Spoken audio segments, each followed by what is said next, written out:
జీవితం పుట్టింది మొదలుకొని మరణము వరకు కూడా మానవ జీవితం నిరంతరం పోరాటంతో ముడిపడి ఉంది.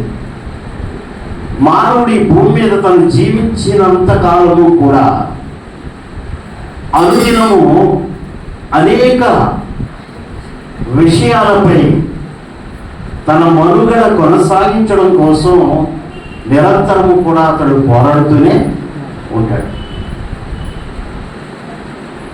ఇది ప్రతి మనిషి యొక్క జీవితంలో ఎదురయ్యేటువంటి అనుభవం. మానవుడి భూమి మీద తన మనుగడ కోసం, తన బ్రతుకు కోసం నిరంతరం పోరాడవలసి ఉంది. ఈ విషయము మనందరికీ తెలిసినటువంటి ఆహారం కొరకు, ఆరోగ్యం కొరకు, బ్రతకడం కొరకు అనుదినం కూడా శ్రమిస్తూ పోరాడుతూ మానవ జీవితం ముందు కొనసాగుతూ ఉంటుంది. అంటే మనము పోరాడడం అనేటువంటిది మానవ జీవితానికి ఒక సహజ సిద్ధమైనటువంటి లక్షణం. మనుషులందరూ కూడా ఈ జీవిత పోరాటాన్ని కొనసాగిస్తూ ఉన్నారు. ఈ జీవితం కొరకు లేక ఈ లోకములో బ్రతకడం కొరకు మాత్రమే మన పోరాటం కనుకైతే మనము మనుషులందరికంటే దౌర్భాగ్యులం అయిపోతాం. ఎందుచేతనంటే మానవ జీవితం అనేటువంటిది కేవలము పుట్టడంతో మొదలయ్యి మరణంతో ముగిసిపోయేటువంటి జీవితం కాదు. లోకంలో చాలా మంది యొక్క ఆలోచన ఏంటంటే ఈ లోకములో బ్రతికినంత కాలము ఈ బ్రతుకు కొరకు మనం జీవించాలి, ఈ బ్రతకడం కొరకు మనం పోరాడాలి, అందుకొరకు మనం ప్రయాసపడాలి అనేటువంటి యొక్క ఆలోచనతోనే తమ యొక్క జీవితాన్ని కొనసాగించి ముగించేస్తూ ఉన్నారు. అయితే దేవుని పిల్లలమైనటువంటి మనకి మన యొక్క జీవితం, మన యొక్క పోరాటం ఈ లోకములో మరణము వరకు మాత్రమే కాదు. మరణించిన తరువాత మానవునికి ఒక గొప్ప జీవితం ఉంది. అసలైన జీవితం, శ్రేష్టమైన జీవితం, నిజమైనటువంటి జీవితం, శాశ్వతమైనటువంటి జీవితం మానవుడికి మరణం తర్వాతే దొరుకుతూ ఉంది. దాని గురించినటువంటి పోరాటం కానీ, దాని గురించినటువంటి ఆలోచన కానీ లేకుండా ఈ భూమి మీద అనేక మంది జీవిస్తూ ఉన్నారు.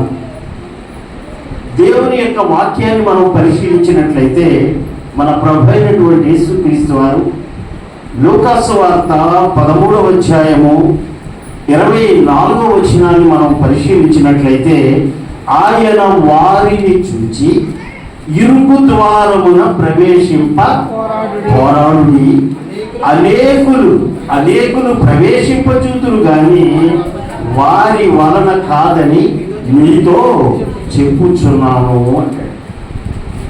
మరొక వచనాన్ని మనం పరిశీలిస్తే మత్తయి సువార్త 7వ అధ్యాయము 13-14 వచనాల్లో ఒకటి ఏం రాయబడి ఉందంటే ఇరుకు ద్వారమున ప్రవేశించుడి, నాశనమునకు పోవు ద్వారము వెడల్పును, ఆ దారి విశాలమునై ఉన్నది, దాని ద్వారా ప్రవేశించువారు అనేకులు.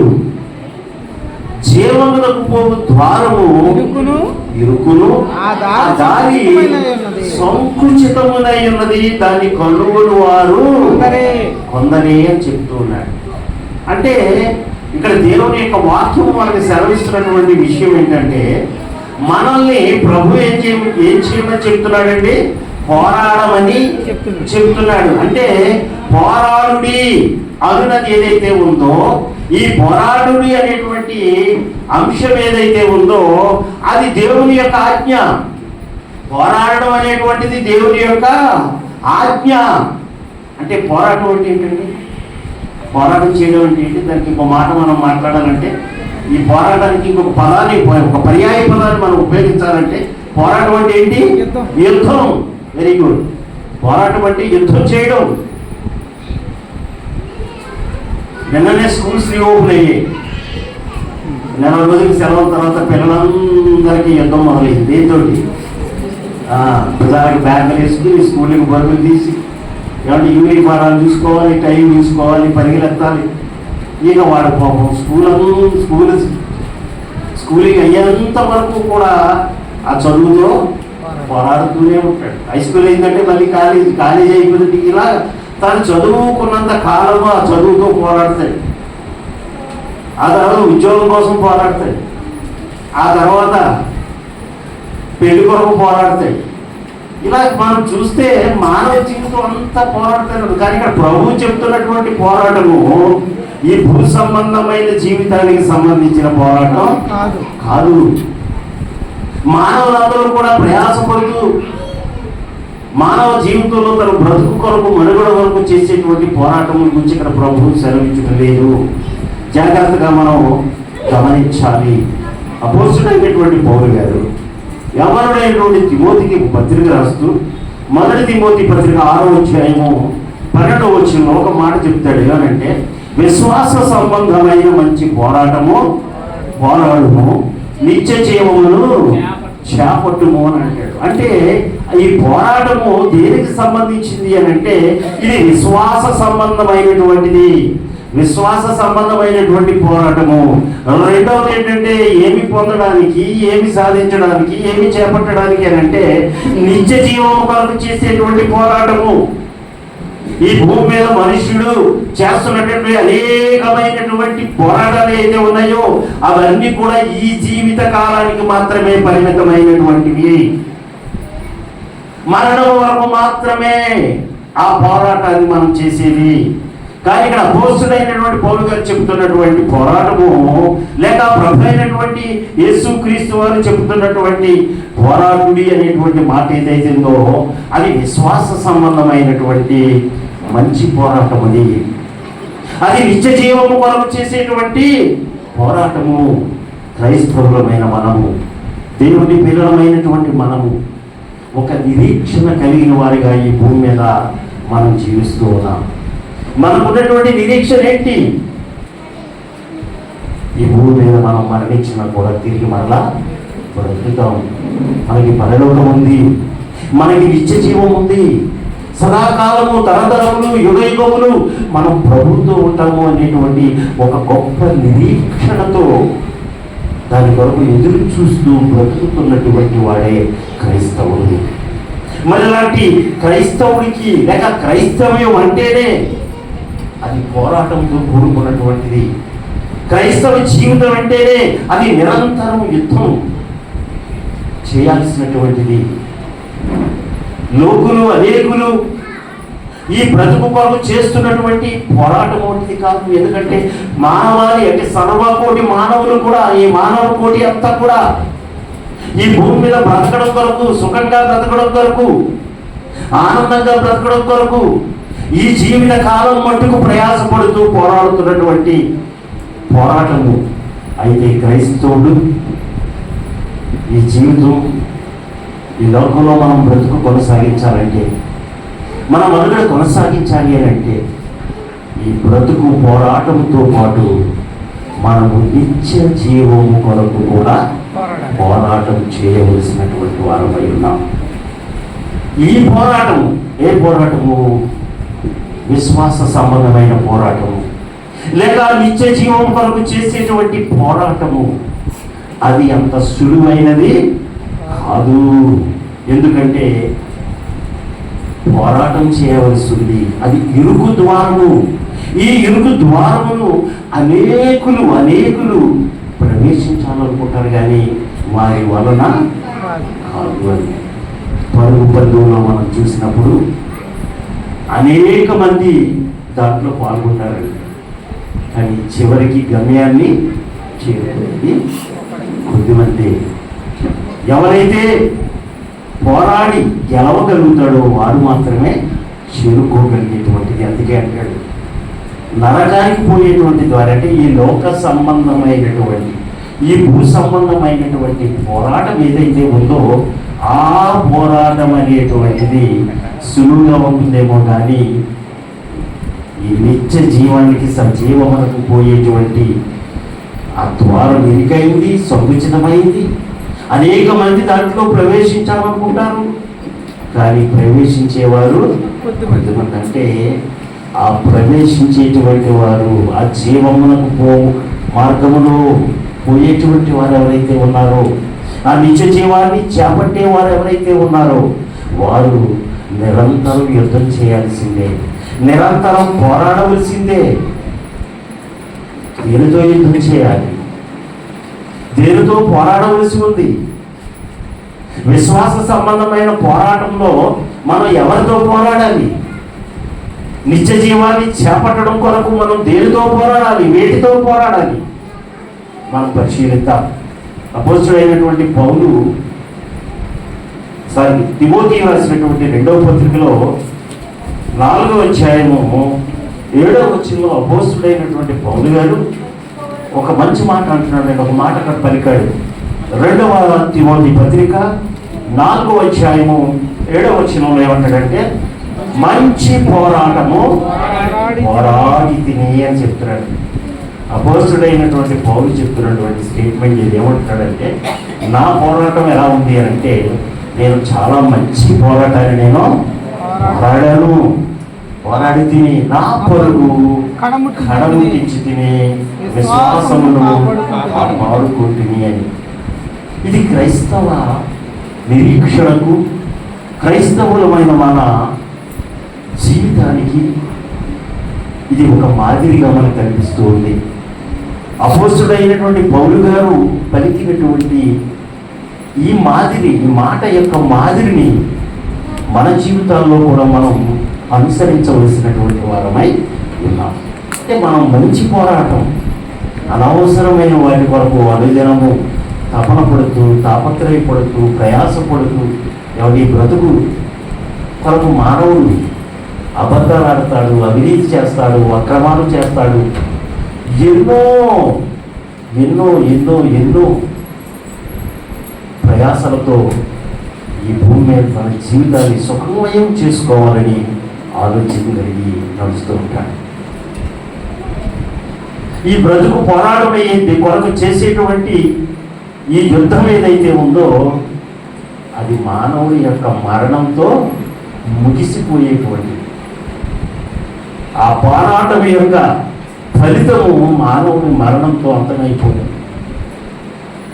ఈ సుఖంగా బ్రతకడం కొరకు తను వేటినైతే ఆస్తులు సంపాదించుకున్నాడో, ఓ మంచి నివాసాన్ని సంపాదించుకున్నాడో, ఏవైతే సంపాదించుకున్నాడో అవి మరణము వరకు మాత్రమే పరిమితమైనటువంటి. మరణము తర్వాత వాటి యొక్క అవసరత, వాటి యొక్క ప్రయోజనం అతనికి ఉండదు.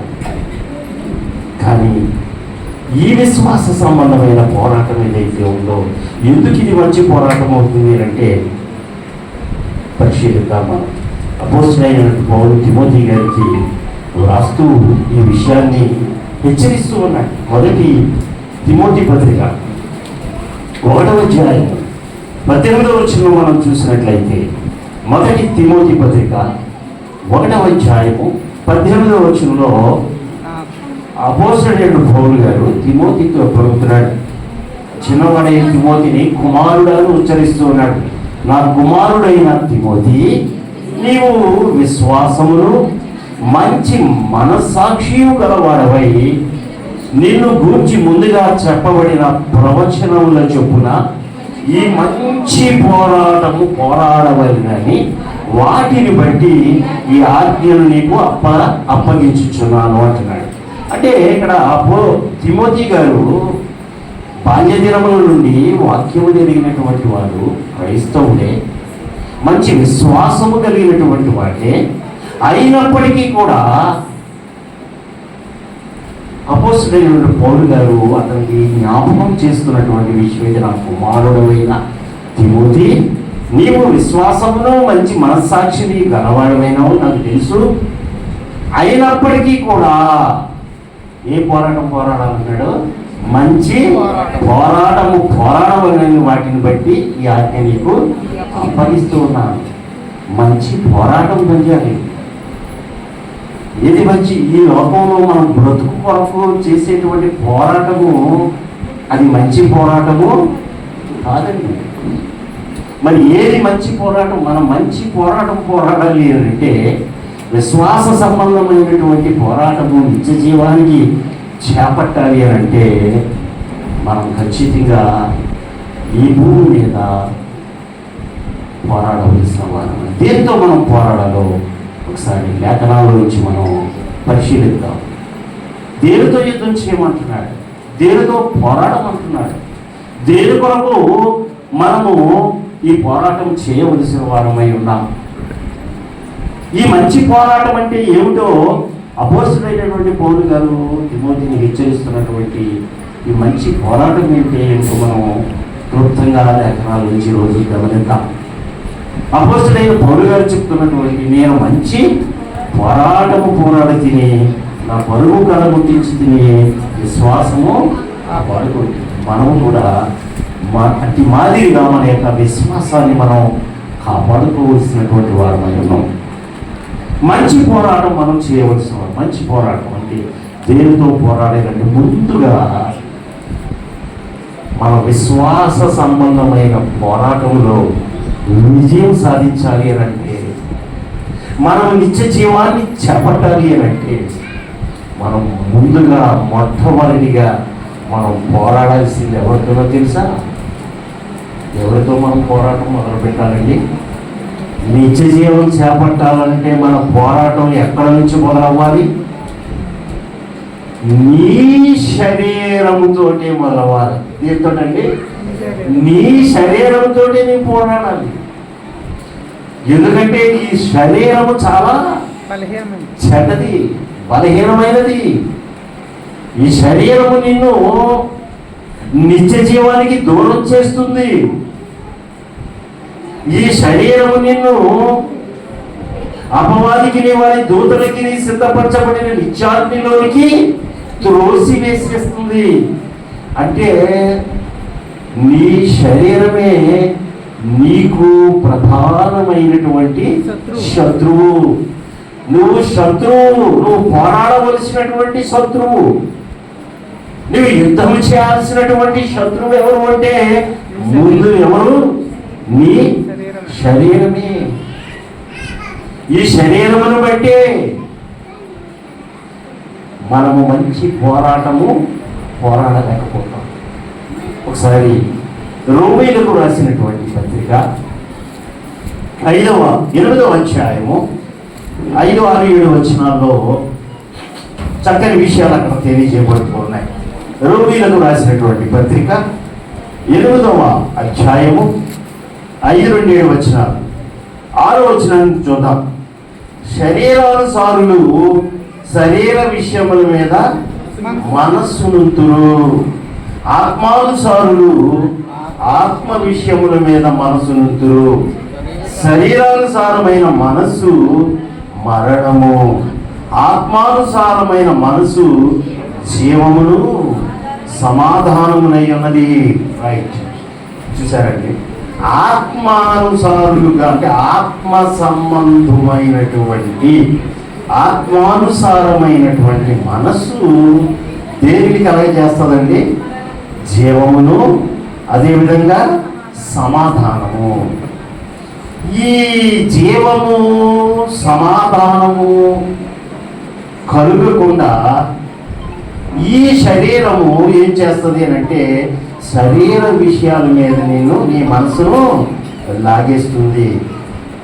ఈ ఆత్మానుసారులు ఆత్మ విషయముల మీద మనసు ఉంచుతారు. అంటే మనం ఈ శరీరంతో జీవిస్తున్నటువంటి మనము శరీరానుసారమైనటువంటి జీవితానికి ప్రాధాన్యత ఇవ్వకూడదు. దాని మీద మనసును పెట్టకూడదు. ఏంటి శరీరానికి ఏముంటాయండి? ఈ శరీరం ఏం కోరుకుంటుంది? ప్రతి శరీరానికి ఏముంటాయి చెప్పండి? సాధారణంగా ఏముంటాయి? అనేకమైనటువంటి కోరికలు ఉంటాయి. ఆ కోరికలు, ఆ శరీరేచ్ఛలు వాటి వల్లే కదా, ఈ శరీరేచ్ఛల వల్లనే కదా, ఈ శరీరానికి కలిగేటువంటి కోరికలను బట్టే కదా మనము పాపములకు లోనవుతాం, పాపములకు దాసులం అయిపోతాం. మొట్టమొదటి మానవుడు ఆదాము అవ్వ విషయంలో జరిగింది. ఆ శరీరానుసారమైనటువంటి మనస్సు కలిగినందు వల్లే కదా అవ్వమ్మ గారు ఏం చేసింది, ఆ సర్పము చెప్పినటువంటి మాటలు విని ఆ పండుని తినడం జరిగింది. సర్పం ఏం చెప్పింది అక్కడ? ఏం చెప్పింది? ఈ పండు తింటే మీరు ఎట్లా అయిపోతారు? అయిపోతారు. ఆ ఆశ, ఆ దురాశ మొత్తం మానవ జాతిని అంతటినీ కూడా, లేక ఈ మానవ లోకాన్ని అంతటినీ కూడా పాపంతో నింపివేసింది. కాబట్టి మనం శరీరాన్ని జయించాలి, శరీరేచ్ఛలను మనం జయించగలగాలి. మన యొక్క పోరాటము శరీర ఇచ్ఛలపై ఉండాలి. వాటిని మనం జయించినప్పుడే, వాటిని మనం గెలిచినప్పుడే ఆ ద్వారమున మనము ప్రవేశించగలుగుతాం. 7వ వచనంలో అంటాడు చూడండి, అనగా శరీరానుసారమైన మనసు దేవునికి విరోధమై ఉన్నది, అది దేవుని ధర్మశాస్త్రమునకు లోబడదు, ఏమాత్రమును లోబడ నేరదు. ఇట్ ఈస్ హైలీ ఇంపాసిబుల్ అని చెప్పాడు అన్నమాట. శరీరానుసారమైనటువంటి మనసు ఏమాత్రము కూడా దేవునికి అంగీకారయోగ్యమైనటువంటిది. మనం గలతీ పత్రికలో చూస్తాం, ఏమిటి? ఆత్మ సంబంధమైన ఫలాలు, శరీర సంబంధమైన కార్యాలు. ఈ శరీర సంబంధమైన కార్యాలంటే చాలా ఉంటుంది, లిస్టు చాలా పెద్ద లిస్ట్ ఉంటుంది. ఆత్మ సంబంధమైనటువంటి సంతోషము, సమాధానము, దీర్ఘశాంతము, దయాళుత్వము, ఇవన్నీ కూడా. మరి శరీర సంబంధమైన కార్యాలు చాలా భయంకరమైనటువంటి. యాకోబు పత్రికలో చెప్పబడింది అంటాడు, ఏమంటాడో తెలుసా? 4వ అధ్యాయంలో మనం చూస్తే 1-4 వచనాలు, మీలో యుద్ధములను పోరాటములను దేని నుండి కలుగుచున్నవి ప్రశ్నిస్తున్నాడు. ఇక్కడ ఈ భూమి మీద అనేకమైన ఘర్షణలకు, అనేకమైన యుద్ధములకు, అనేకమైన పోరాటములకు కలగడానికి హేతువేంటి? దేని మూలంగా ఈ యుద్ధములు జరుగుతున్నవి? దేని మూలముగా మీలో ఇక్కడ ఈ పోరాటములు కలుగుతున్నవి అంటే దానికి అక్కడ చెప్తున్నాడు జవాబు ఏంటో తెలుసా? మీ అవయవములతో పోరాడు మీ భోగేచ్ఛల నుండియే కదా.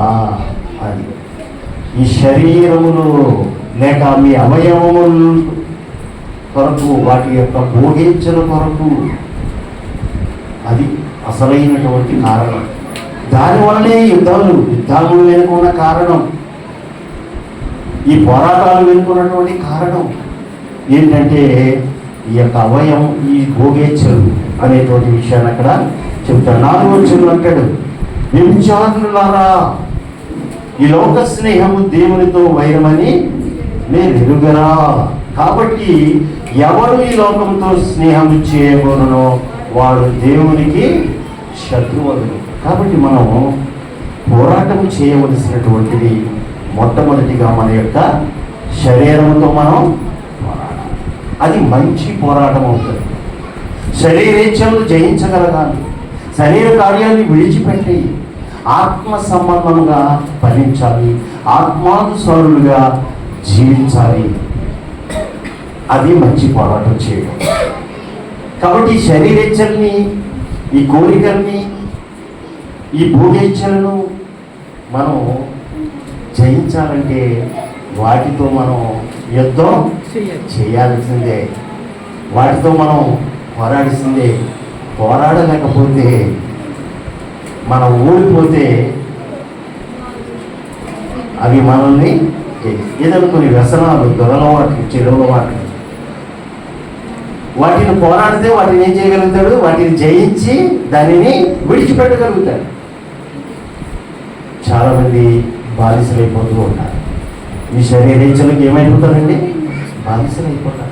ప్రాణం పోయినా పర్వాలేదు, కిడ్నీ పాడైపోయినా పర్వాలేదు, గుండె చెడిపోయినా పర్వాలేదు, ఆరోగ్యం క్షీణించినా పర్వాలేదు, దాన్ని మాత్రం నేను విడిచి పెట్టలేను, దాన్ని నేను మానలేను అనేటువంటి వారిని అనేక మందిని మనం చూస్తున్నాం. అంటే వారు ఏం చేయలేకపోయారు అన్నమాట.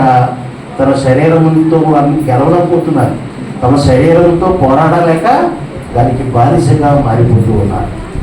కాబట్టి మనము నిత్య జీవాన్ని చేపట్టాలంటే విశ్వాస సంబంధమైన పోరాటాన్ని మనం చేసి జయించాలి అంటే మన యొక్క శరీర సంబంధమైనటువంటి లేక మన శరీరంతో మనం పోరాడి దాన్ని జయించవలసినటువంటి వారమై ఉన్నాం. ఇది మొట్టమొదటిగా మనం చేయాల్సిన పోరాటము ఎవరి మీదండి?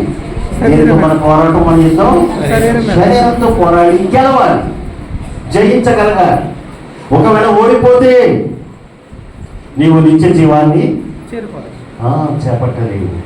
రెండవది ఏంటంటే, ప్రతి క్రైస్తవుడు లేక క్రైస్తవ జీవితంలో మనం పోరాడవలసినటువంటి యుద్ధం చేయవలసినటువంటి మరొక అంశము దేనితో మనం పోరాటం చేయాలంటే, రెండవది లోకంతో మనం ఏం చేయాలంటే పోరాడాలి. అంటే అందరితో మనం గొడవలో పెట్టుకోవాలి. లోకంతో పోరాడడం అంటే లోకంలో అందరికీ మనం విరోధులుగా ఉండాలి, లోకంలో అందరితో గొడవలు పెట్టుకోవాలి, అందరితో ఘర్షణ పెట్టుకోవాలి, లోకంలో అందరితో తగవు పెట్టుకోవాలనే దాని అర్థము కాదు. లోకంతో జయించాలి అని అంటే ఈ లోకము కూడా, ఈ లోకాశలు కూడా మన క్రైస్తవ జీవితానికి, మన నిరీక్షణకు, మన విశ్వాసానికి, ఆత్మ సంబంధమైన జీవితానికి తీవ్రమైనటువంటి ప్రతిబంధకం ఈ లోకం. మనం ఈ లోకంలోనే జీవిస్తూ ఈ లోక మాలిన్యము మనకు అంటకుండా మనం బ్రతకాలి. ఇది కొంచెం కష్టమైంది. అలా ఉండాలి అంటే మనం ఏం చేయాలి? మనం పుట్టింది ఎక్కడ? దావీదు చెప్తాడు కదా, పాపములోనే నా తల్లి నన్ను పాపములో పుట్టాను అంటాడు. పాపములో పుట్టాం. ఈ పాపపు లోకంలో మనం పుడుతున్నాం. ఈ పాపపు లోకములోనే మనం జీవిస్తున్నాం. మరణము వరకు మన బ్రతుకు ప్రయాణం అంతా కూడా ఈ పాపపు లోకములోనే ఉండాలి. పాపములో పుట్టి, పాపములో పెరిగి, పాపము చుట్టూ, పాపములో బ్రతుకుతున్న నీకు నిరంతరము అది అంటకుండా దానితోనూ మనం ఏం చేయవలసిన వారు అంటే యుద్ధం చేయాలి, పోరాటము చేయాలి. ఉదాహరణకు మనం చూసినట్లయితే యేసు ప్రభు వారు కూడా చెప్పినటువంటి మాట, ఆయన ఈ లోకములకి, పాపపు లోకములకు ఆయన వచ్చాడు. నీకలాగే మనకలాగే ఒక శరీరధారిగా ఆయన ఈ భూమి మీద జీవిస్తూ ఈ లోకంతో ఆయన పోరాడాడు. ఆయన శరీరంతో పోరాడి గెలిచాడు.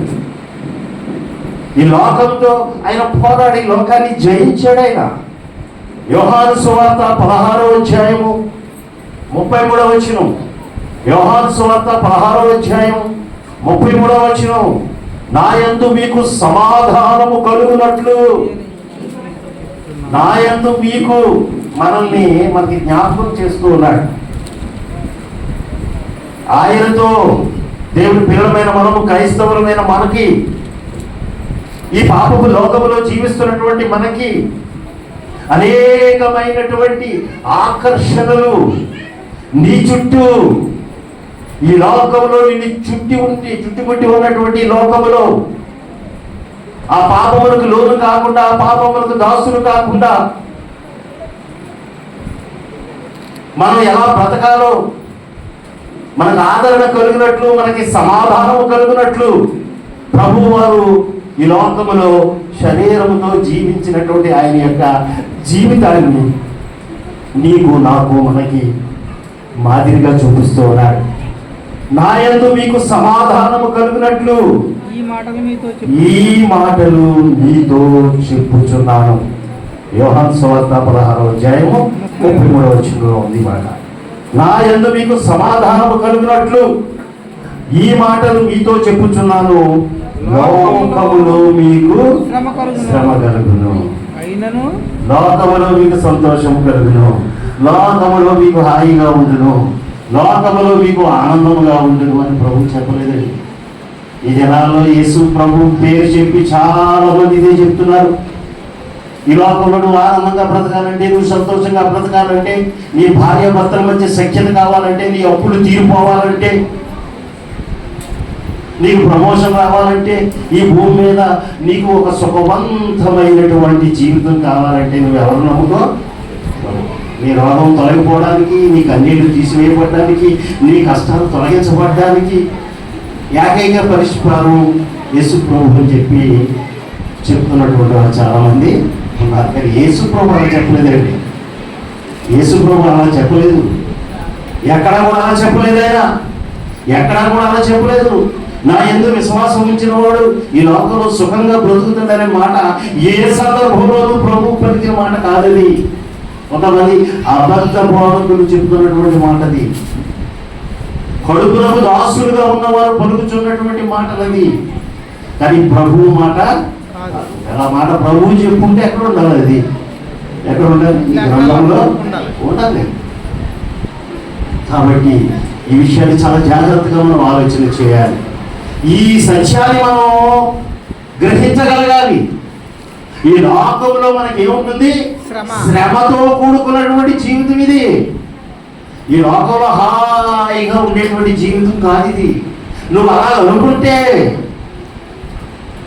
కష్టాలని నువ్వు అంగీకరించలేవు, కష్టాలని నువ్వు భరించలేవు. శ్రమ వచ్చినప్పుడు నువ్వు విశ్వాసంలో ఉండలేవు. ఈ లోకంలో నేను నాకు ప్రభువు తోడుగా ఉన్నాడు, ప్రభువు నమ్ముకున్నాను కాబట్టి నాకు ఏ కష్టం ఉండదు, ఏ శ్రమ ఉండదు అనేటువంటి ఆలోచన నీలో ఉన్నట్లయితే నువ్వు మంచి పోరాటాన్ని పోరాడలేవు. నీ పరుగు తుదముట్టించలేవు. జాగ్రత్తగా ఆలోచించండి. ప్రభు చెప్తున్నటువంటి నా యందు మీకు సమాధానము కలిగినట్లు ఈ మాటలు మీతో చెప్తున్నాను. లోకములో మీకు ఏమవుతుంది? శ్రమ కలుగుతుంది అని ప్రభు చెప్తున్నాడు. కాబట్టి నువ్వు శ్రమ వచ్చినప్పుడు నీ విషయాన్ని నువ్వు జ్ఞాపకం చేసుకోవాలి.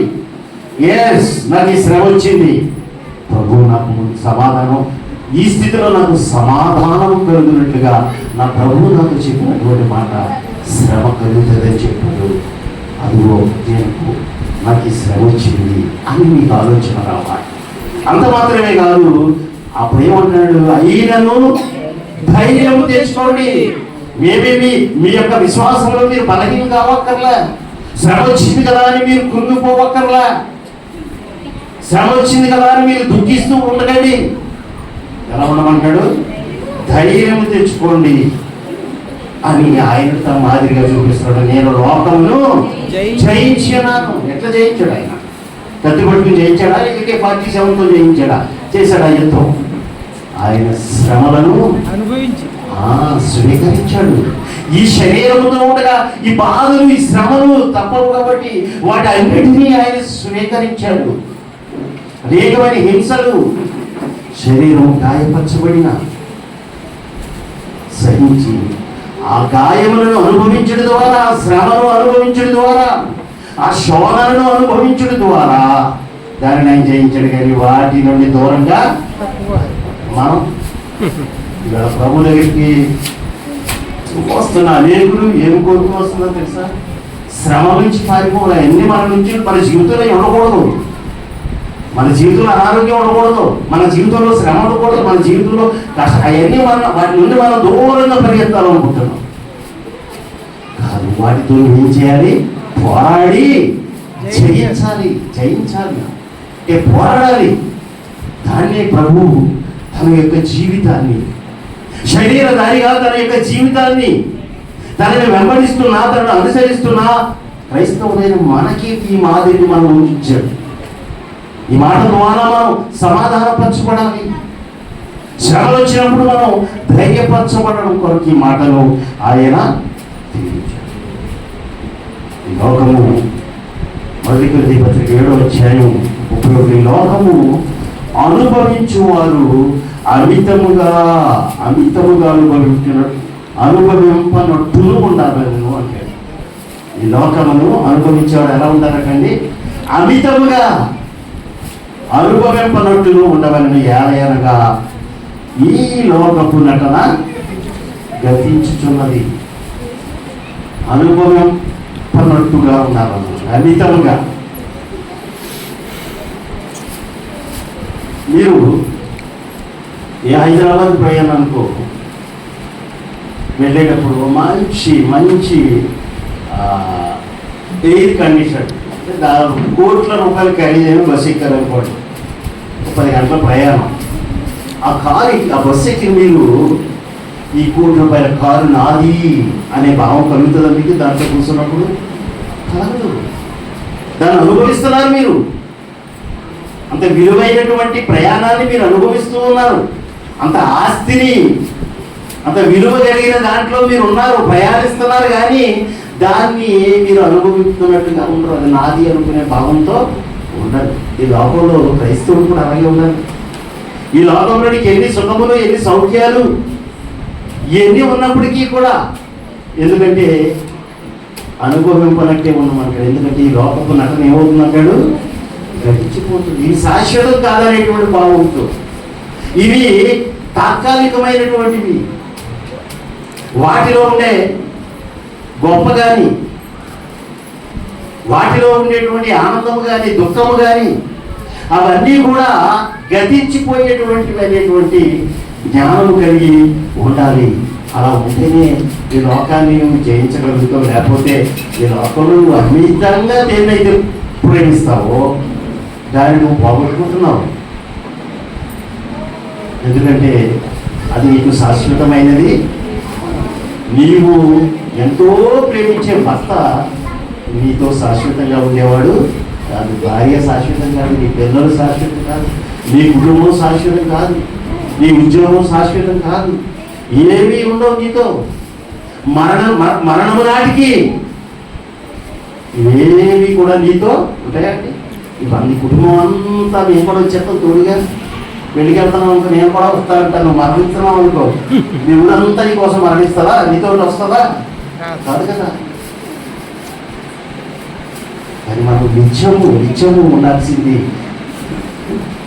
అందుకని ప్రతి మనిషి, ప్రతి క్రైస్తవుడు కూడా ఈ లోకమును అమితముగా ప్రేమించి లోకమే శాశ్వతమైనటువంటి ఆలోచనతో అటు రీతిగా జీవించకూడదని ప్రభువు హెచ్చరిస్తూ ఉన్నాడు. అదే చెప్తాడు. మొదటి యోహాను పత్రిక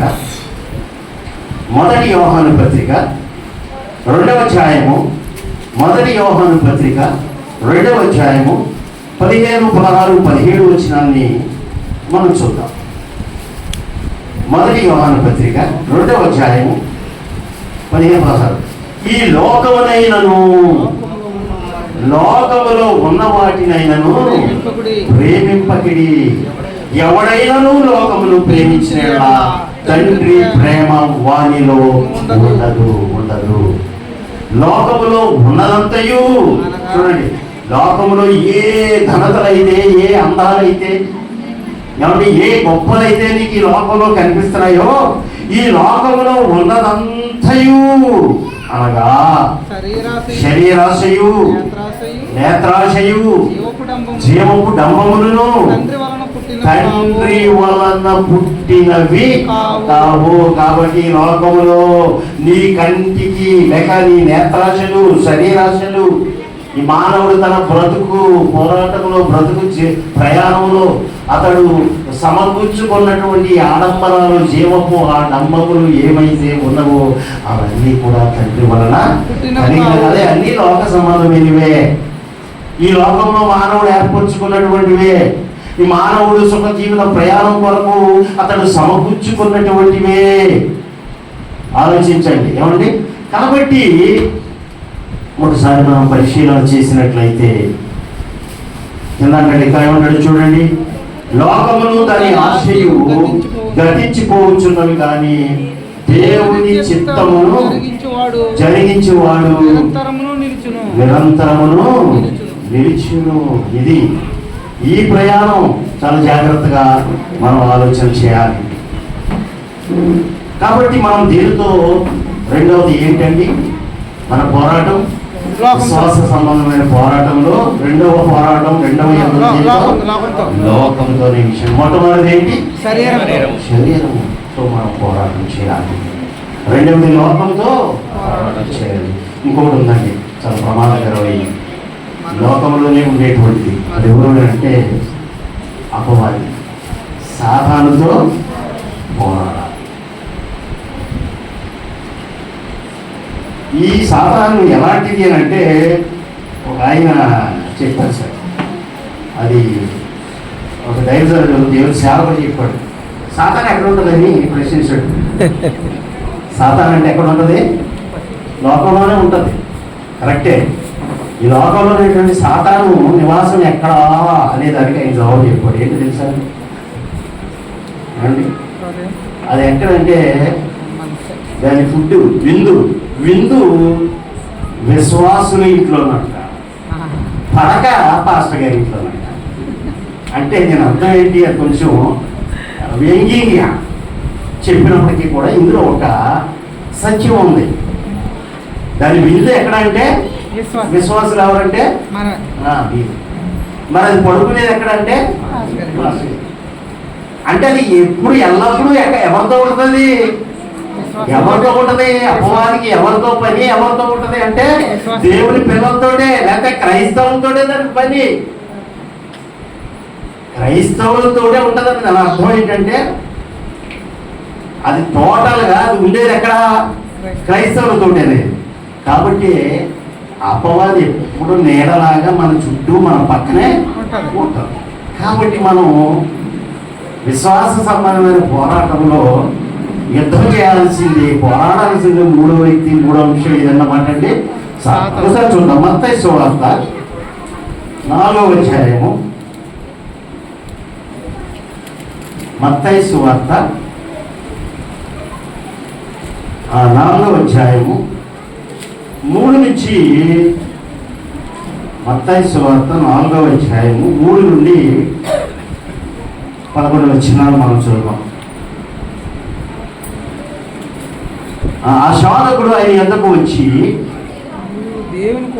నీవు దేవుని కుమారుడు అయితే ఈ రాళ్ళు రొట్టెలు అన్నట్లు ఆజ్ఞాపించమన్నాడు. అందుకు ఆయన, మనుష్యుడు రొట్టె వల్ల మాత్రం కాదు కానీ దేవుని నోట నుండి వచ్చి ప్రతి మాట వలన జీవించును అని రాయబడి ఉన్నదనేను. అంతటి అపవాది పరిశుద్ధ పట్టణములను ఆయన తీసుకొని పోయి దేవాలయ శిఖరమున ఆయన నిలవబెట్టి, నీవు దేవుని కుమారుడు అయితే క్రిందికి దుముకుము, ఆయన నిన్ను గూర్చి తన దూతలకు ఆజ్ఞాపించును, నీ పాదం ఎప్పుడైనా రాతికి తగలకుండా వారు నిన్ను చేతులతో ఎత్తుకొదురు అని రాయబడి ఉన్నదని ఆయనతో చెప్పాను. అందుకేసు ప్రభువైన నీ దేవుని నీవు శోధింపవలదని మరి ఒక చోట రాయబడి ఉన్నదని వారితో చెప్పాను. మరలా అపవాది మిగిలి ఎత్తైన కొండ మీదికి ఆయన తోడుకొని పోయి ఈ లోకరాజ్యములన్నింటినీ వాటి మహిమను ఆయన చూపి, నీవు సాగిలపడి నాకు నమస్కారం చేసిన ఎలా వీటన్నిటినీ నీకు ఇచ్చేదనని ఆయనతో చెప్పగా, యేసు వారితో, సాతానా పొమ్ము, ప్రభువైన నీ దేవునికి మొక్కి ఆయన మాత్రము సేవింపవలెను అని వ్రాయబడి ఉన్నదనెను. అంతట అపవాది ఆయనను విడిచిపోగా ఇదిగో దేవదూతలు వచ్చి ఆయనకు పరిచర్య చేసిరి. కాబట్టి ఇక్కడ మొట్టమొదటి అనుభవాన్ని చూపించాడు ఆయన. ఈ లోకములో ప్రభు అయినటువంటి యేసుక్రీస్తు వారు, ఆయన మనకు మాదిరి. ఆయన శరీరమును ఏం చేశాడండి? ఆయన శరీరంతో పోరాడి గెలిచాడు. ఈ లోకముతో పోరాడి లోకాన్ని ఆయన జయించాడు. ఇదిగో ఇప్పుడు మనం చదివిన అంశం. ఎవరిని జయించాడు ఆయన? అపవాదితో కూడా. అపవాదితో ఆయన పోరాటం చేయాల్సిన పరిస్థితి ఏర్పడింది. దాన్ని ఆయన చేశాడు. అందుకనే ఇందాక నేను చెప్పినట్లుగా ఉదాహరణ, అది నిరంతరము ఈ విశ్వాస సంబంధమైన నిరీక్షణలోంచి మనల్ని చెడగొట్టడం కొరకు, మనల్ని పాడు చేయడం కొరకు అది నిలువనే ఉంటుంది. నిరంతరము దాంతో మనం ఏం చేయాలి? పోరాడాలి. మొదటి పేతురు పత్రిక 5వ అధ్యాయము 8వ వచనం మనం చూసినప్పుడు, నిర్భరమైన బుద్ధి గలవారై మెలుగువగా ఉండుడి. మీ విరోధి అయిన అపవాది గర్జించు సింహము వలె ఎవరిని మిరింగుదునా అని వెదకుచు తిరుగుతున్నాడు. అది ఎవరిని మింగాలా అని చూస్తున్నాడు. ఎవరిని మింగుతాడు చెప్పండి, ఎవరిని మింగుతాడు చెప్పండి. ఏమంటే ఇప్పుడు మన శరీరంలోకి ప్రతిరోజు కూడా మనం పీల్చే గాలి, త్రాగే నీరు, తినే ఆహారంలో నుండి అనేకమైన బ్యాక్టీరియాలు, అనేకమైన వైరస్లు మన శరీరంలోకి ప్రవేశిస్తూ ఉంటాయి. కానీ ఆ వైరస్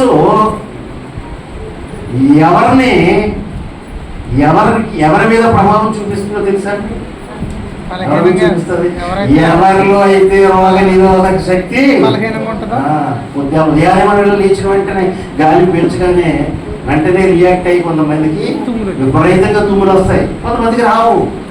అలాగే శరీరంలో ఉన్న అనేక అవయవాల్లో ఏదైనా ఒక వ్యాధి, ఏదైనా ఒక వైరస్ ప్రవేశిస్తే అది ముందు ఏ అవయవాన్ని పాడు చేస్తుందో తెలుసండి? ఏ అవయవాన్ని? మనకు మెదడు, గుండె, లివరు, కిడ్నీలు ఇలా బాగా ఉన్నాయి కదా. ఏదైనా వైరస్ దేన్ని ప్రభావితం చేయగలుగుతుందో తెలుసా? సింపుల్, ఏ అవయవం బలహీనంగా ఉందో దానికే వస్తుంది రోగం. లివర్ వీక్గా ఉంది అనుకోండి, లివర్కి అటాక్ అవుతుంది. కిడ్నీలు వీక్గా ఉంటే కిడ్నీలకి అటాక్ అవుతుంది. అర్థమైందా? అంటే ఇప్పుడు చెప్పండి, దీన్ని మాదిరిగా తీసుకొని ఎవరు మిగతా చెప్పండి, అపవాది ఎవరు మిగుతుంది? ఎవరైతే విశ్వాసంలో బలహీనంగా ఉన్నారో వెంటనే వారి పని అయిపోయింది. అందుకే ఇక్కడ ఏమంటున్నాడు? నిబ్బరమైన బుద్ధి గల వారై మెలకుగా ఉండడే. ఏ విరోధి అయిన అపవాది గర్జించు సింహం వలె ఎవరిని మింగుదరా అని వెలుగుచూ తిరుగుతున్నాడు. కాబట్టి దాన్ని మనం ఎదిరించమంటున్నాడు. అది గర్జించు సింహం వలె ఎల్లప్పుడూ కూడా నువ్వెప్పుడు నిన్ను కనిపెట్టుకుని ఉంటుంది. నీ పిల్లల్ని నువ్వు కనిపెట్టుకుని ఉంటావు, నీకు తెలియదు, సరిగ్గా ఉండకపోవచ్చు. భార్య ఎప్పుడు భర్తను కనిపెట్టుకుని ఉండలేకపోవచ్చు. భర్త ఎప్పుడు భార్యను కనిపెట్టుకుని ఉండలేకపోవచ్చు. తల్లిదండ్రులు ఎప్పుడు పిల్లల్ని కనిపెట్టు ఉండకపోవచ్చు. లేదా ఉపాధ్యాయుడు తమ పిల్లల్ని ఎప్పుడు కనిపెడుతూ. కానీ అపవాది అలా కాదు, అది ఎల్లప్పుడూ విశ్వాసుల్ని కాచుకుని ఉంటుంది అన్నమాట. అది చెప్తాడు. అది కూడా ఎలాగా? గర్జించు సింహం వలె. నువ్వు ఎప్పుడైతే బలహీన పడతావో నీ విశ్వాసంలో అటాక్, అంతే, నీ మీదది దాడి చేసి నేను దొంగ తీసేస్తుంది. కాబట్టి దాన్ని ఎదిరించడం కొరకు ప్రతి విశ్వాసిని అలర్ట్ అని చెప్తున్నాడండి. అప్రమత్తంగా ఉండండి, జాగ్రత్తగా ఉండండి. మీ యొక్క విశ్వాస జీవితాన్ని పాడు చేయడానికి ఏదో ఒక రూపంలో, ఏదో మీ యొక్క బలహీనతను అవకాశంగా చేసుకుని అపవాది ఎప్పుడు కూడా మిమ్మల్ని మరింగడానికి సిద్ధంగా ఉంటాడు. అందుకనే ఎఫెసీయులకు రాసిన పత్రిక 4వ అధ్యాయం 27వ వచనంలో, ఎఫెసీయులకు రాసిన పత్రిక 4వ అధ్యాయం 27వ వచనం అంటాడు, అపవాదికి చోటియ్యకుడి, చోటియ్యకుడి. చోటిచ్చావా నీ జీవితం నాశనం అయిపోతుంది. అపవాదికి చోటు ఇవ్వడా ఉంటాడు. దావీదు చాలా ప్రతిభరుడు, దావీదు చాలా గొప్పవాడు. ఆయనకి ఎన్నో ఘనతలు, ఆధిక్యతలు ఆయన జీవితంలో ఉన్నాయి. దేవుని చేత నా హృదయానుసారుడు అని పిలువబడినటువంటి దావీదు యొక్క జీవితంలో కూడా ఈ అపవాది పడగొట్టేస్తున్నాడు. ఈ అపవాదికి చోటిచ్చాడైనా. ఎందుకు అంటే ఇదిగో ఈ శరీరాశ, నేత్రాశ, ఈ జీవపు డబ్బాలు, ఇవన్నీ లోనైనటువంటి అతడు 3 విధాలుగా శోధింపబడ్డాడు.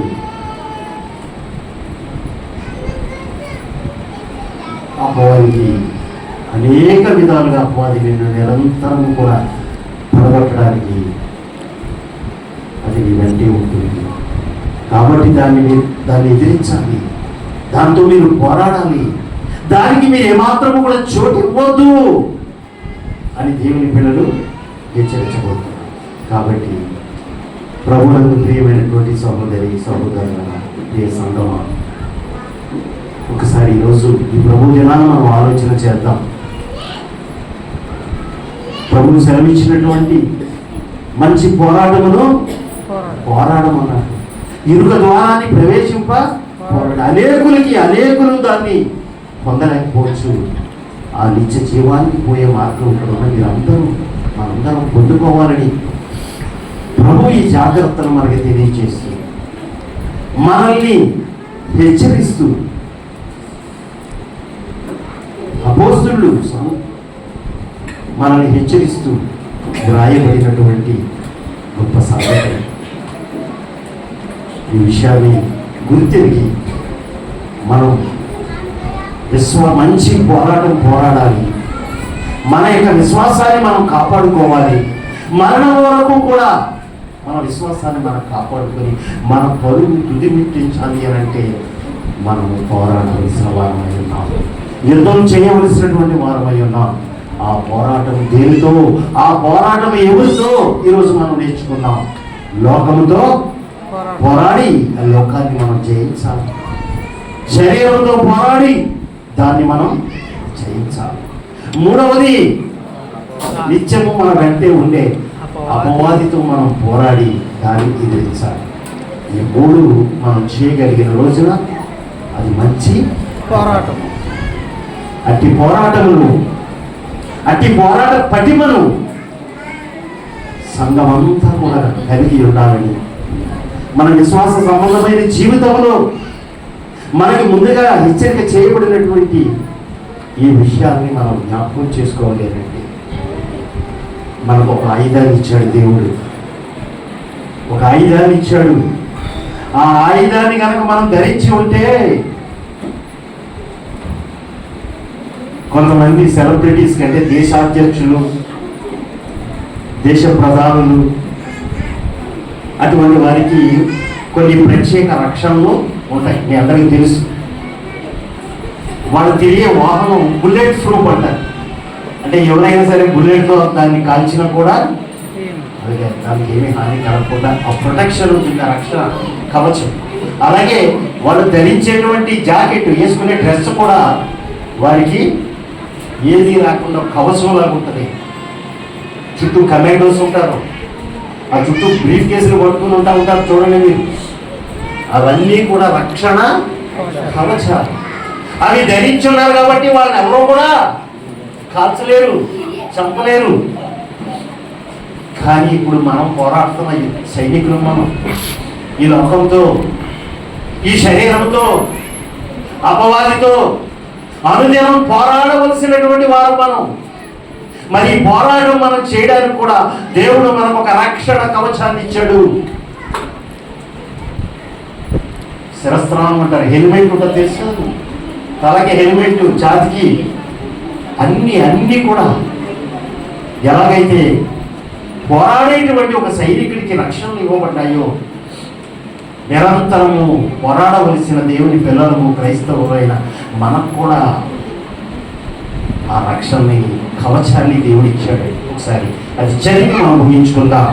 ఎఫెసీయులకు రాసినటువంటి పత్రిక 6వ అధ్యాయం, ఎఫెసీయులకు రాసిన పత్రిక 6వ అధ్యాయము 14 నుంచి 17 వరకు చూస్తాం. అందులో చూద్దాం. అక్కడ ఒక మాట మీరు చదవండి. మీరు అపవాది తంత్రములను ఎదిరించుటకు శక్తిమంతులగునట్లు దేవుడిచ్చు సర్వాంగ కవచమును, రైట్ ఏంటంటే అది సర్వాంగ కవచం అంటే, సర్వాంగ అంటే మొత్తం శరీరం అంతటికి, నీ అంతటి ఫుల్గా అన్నమాట, సంపూర్ణమైనటువంటి రక్షణ. హెల్మెట్ తల వరకే కాపాడుతుందేమో, ఈ జాకెట్ ఈ పార్ట్ వరకే కాపాడుతుందేమో. ఇక్కడ ఏమంటున్నాడు? మీరు అపవాది తంత్రములను ఎదిరించుటకు శక్తిమంతులకు దేవుడిచ్చు సర్వాంగ కవచమును ధరించుకుంటాడు. ఏంటి కవచం? ఏంటి మీకు ఈ రక్షణ? ఈ శరీరమును, లోకమును, అపవాదిని జయించాలంటే దేవుడిచ్చిన సర్వాంగ కవచం ఏది అంటే కింద ఉంటుంది, మరియు రక్షణయను శిరస్త్రాణమును, దేవుని వాక్యమును ఆత్మ ఖడ్గమును ధరించుకోండి. ఈ వాక్యం అంటే చాలండి. ఈ వాక్యం నీకు ఉంటే అది ఏం చేస్తుంది? నిన్ను, నీ శరీరాన్ని జయించగలిగిన రక్షణ నీ వాక్యం ఇస్తుంది. ఈ లోకాన్ని నీవు జయించగలిగిన రక్షణ నీ వాక్యం ఇస్తుంది. అపవాదిని ఎదిరించగలిగిన శక్తిని ఈ వాక్యం ఇస్తుంది. అందుకే ఈ రక్షణ, నువ్వు రక్షించబడాలి. నమ్మి బాప్తిసం పొంది రక్షించబడి ఆ రక్షణ అనే శిరస్త్రాణమును ధరించుకున్న తర్వాత దేవుని యొక్క వాక్యం అనే ఆత్మ ఖడ్గాన్ని అంత నువ్వు ధరించుకోగలిగినట్లయితే మంచి పోరాటము పోరాడగలము. నీ విశ్వాసమును నువ్వు కాపాడుకుని మన పరువు మనం తుదముట్టించగలుగుతాం. కాబట్టి ఆ దేవుడిచ్చేటువంటి ఆ సర్వాంగ కవచమును, ఆ వాక్య ఖడ్గమును, ఆత్మ ఖడ్గమును, వాక్యమనే ఆత్మ ఖడ్గమును ధరించుకొని నిరంతరము కూడా ఆయన వాక్యపు వెలుగులో మన జీవితాన్ని కొనసాగిద్దాం. దేవుడు మిమ్మల్ని, మీ కుటుంబాలను దీవించుకున్నాక అందరికీ వందనాలు.